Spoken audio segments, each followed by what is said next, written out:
ሰላም ጤና ክብርና ታላቅነት ለተቻቢሲኒያ ውድ ቤተሰቦቻችን ይሁን። ዛሬ ስለ ቴክኖሎጂ መተግበሪያዎች አሊያም ስለ ፍሪላንስ መድረኮች አናወራ። ይልቁንም ዛሬ የምንወርደው ወደኛ ማንነት ጥልቀት ገብተን ነው። የሆነውንም እስኪ ራሳችሁን በቁጥጥና በግልጽነት መድረክ ላይ አቅሙት። ታላቅ ህልም አልማችሁ በፈታኝ ስንፍናና በነገ እሰራለሁ ሰበብ ጉዟችሁ ተስተጓጉሏል ወይስ ብሩህ እቅድ አውጥታችሁ መሃል መንገድ ላይ የመልፈስፈስ አባዜ ተጠናወታችኋል? እኛ ብዙውን ጊዜ የውድቀታችን ሰበብ ካፒታል የለኝም፣ እድል አልቀናኝም በማለት ወደ ውጭ እንገፋዋለን። እውነታው ግን ፍጹም የተለየ ነው። ምክንያቱም ህይወታችንን ሆነ የዲጂታል ቢዝነስ ጉዟችንን የሚገዙ አንዱ ያለ አንዱ መቆም የማይችሉ አምስት ዋና የህይወት ባልዲዎች አሉ። በመሆኑም እነዚህ አምስት የህልም ማጠራቀሚያዎች በትክክለኛው ቅደም ተከተል ስነስርዓት ካልሞላናቸው የምናፈሰው ልፋት ሁሉ መና ሆኖ ይቀራል። ስለሆነም በዚህ ቪዲዮ ውስጥ የአስተሳሰብ አድማሳችሁን በመቀየር ዘላቂ ስኬትን የምትጎናጸፉበትን ይህንን ድንቅ ቀመር በጥልቀት እንፈትሻለን። ሰብስክራይብ ካደረጋችሁ ቀጥታ ወደ መጀመሪያውና ወደ ማይናወጠው መሰረት እንለፍ። የመጀመሪያውና የማይናወጠው መሰረት እውቀት ነው። ይህ በዓለም ላይ ማንም ሊቀማችሁ የማይችለው ጊዜ የማይችለው ብቸኛው የውስጥ ሀብታችሁ ነው። ትርጉሙ እውቀት ማለት ስለ ራሳችሁ ያላችሁ ጥልቅ መረጃ፣ ንባባችሁ እና የአእምሯችሁ ስንቅ ማለት ነው። በአሁኑ የዲጂታል ዘመን ዝም ብሎ በደመነፍስ መጓዝ ያበቃለት የስንፍና ስልት ነው። እንዲሁም የፍሪላንስ ገቢውን በወሬ ሳታውቁ የአርቲፊሻል ኢንተለጀንስና አቅጣጫ ሳትረዱ የትም መድረስ አይቻልም። ይሁን እንጂ ብዙዎች ይህ የመጀመሪያ ባሊ ባዶ ሆኖ ሳለ ቀጥታ ፍሬ ለመልቀም ስለሚሮጡ በፍጥነት ይሰበራሉ። ስለዚህ በመጀመሪያ አእምሯችሁን በበሰለ እውቀት አበልጽጉት። የእውቀትን ባልዲ ካደራጀን በኋላ ቀጥታ ወደ ሁለተኛው ባልዲ ማለትም ወደ ክህሎት እንሸጋግራለን። እውቀት በአእምሮ ውስጥ ያለ ረቂቅ ሀሳብ ሲሆን፣ በተቃራኒው ክህሎት ግን ያንን እውቀት ፈጭቶ ቆርጦ በተግባር መሬት ላይ ማውረድ መቻል። ይህንን በምሳሌ ለማስረዳት ቪዲዮ ኤዲቲንግ ምን እንደሆነ ማወቅ እውቀት ነው። ነገር ግን በተግባር ተቀምጣችሁ በካፕከት ወይም በፕሪሚየም ፕሮ የሰዎችን ቀልብ የሚስብ ሲኒማቲክ ቪዲዮ ሰርታችሁ በ4K ጥራት ማውጣት ስትችሉ እሱ ክህሎት ይባላል። ያለበለዚያ እውቀታችሁ በክህሎት ካልተገረዘና ፍሬ ካላፈራ በህልማችሁ ላይ የዋጋ ቢስነት ማህተብ ያርፍበታል። በመሆኑም እጃችሁ ላይ ያለውን ጥበብ በየቀኑ አብጣጡበት።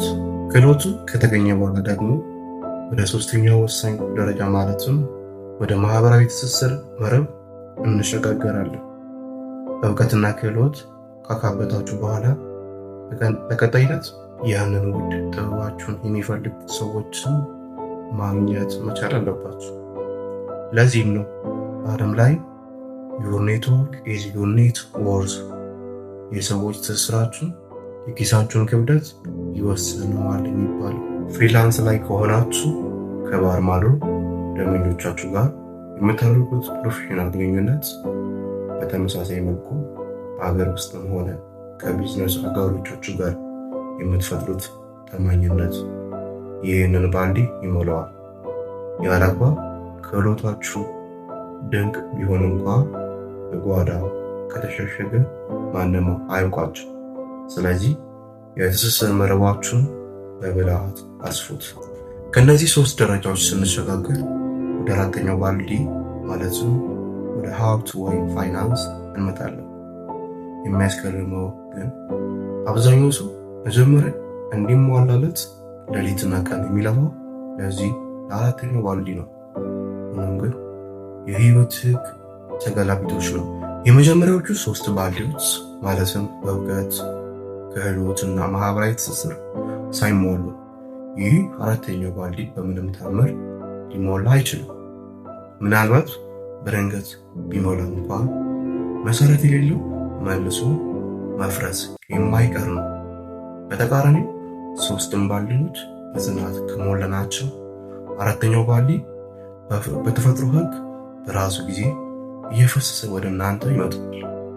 ከሀብት መምጣት በኋላ ደግሞ የሁሉም ማህተብ ወደ ሆነው ወደ አምስተኛው ባልዲ ማለትም ወደ ስም እንሸጋገራለን። አንዴ ስኬትና ገንዘብ መምጣት ሲጀምር ሰዎች ስለኛ ያላቸው አመለካከት ቀጣይነታችንን ይወስነዋል። በተለይ እዚህ ጋር ነው የስነ ልቦና ጥንካሬ እና የስራ ዲሲፕሊን የሚል ለስራ ያላችሁ ታማኝነት፣ የሰዓት እክሎችን አለማሳየት እና የሞራል ልዕልናችሁ ይህንን ታላቅ ባልዲ ይገነባዋል። ምክንያቱም ስም በዓመታት ተገንብቶ በአንድ ሰኮንድ ስህተት የሚፈርስ የመስታወት ግንብ ነው። ከሁሉም በላይ ስማችሁ ከላቀ ቢዝነሳችሁ ከትውልድ ወደ ትውልድ ይሸጋገራል። የታች አቢሲኒያ ውድ ቤተሰቦች አጠቃላይ የስራ ሰነፍ የሚሆኑ ወይም ግራ የሚጋባው የእነዚህን ባልዲዎች ቅደም ተከተል ስናዘበራርቅ ነው። ስለሆነም ዛሬ ራሳችሁን በቁጭትና በቁርጠኝነት ጠይቁ። እኔ አሁን የትኛው ባልዲ ላይ ነኝ? እውቀት እያጠራቀምኩ ነው ወይስ ክህሎቴን በተግባር እያረጋገጥኩ? ይህ ቪዲዮ በአስተሳሰባችሁ ላይ አዲስ ብርሃን ካፈነጠቀ፣ ስንፍናችሁ ሰብሮ የስራ ተነሳሽነት ከሰጣችሁ ላይክ በማድረግ አጋርነታችሁን አሳዩ። ተጨማሪ በዚህ ድንቅ ፍልስፍና ዙሪያ ያላችሁን ሀሳብ ኮመንት ላይ አስፍሩት። በግሌ እያነበብኩ እመለሳለሁ። እንዲህ አይነት የህይወት እሴት የሚገነቡ ይዘቶች ሁል ጊዜ እንዲደርሳችሁ ቻናሉን ሰብስክራይብ ማድረጋችሁ አዘንጉ። እስከሚቀጥለው ቪዲዮ ባልዲዎቻችሁን በጽናትና በዲሲፕሊን ሙሉ ቸር ሰንብቱልኝ። ቻው።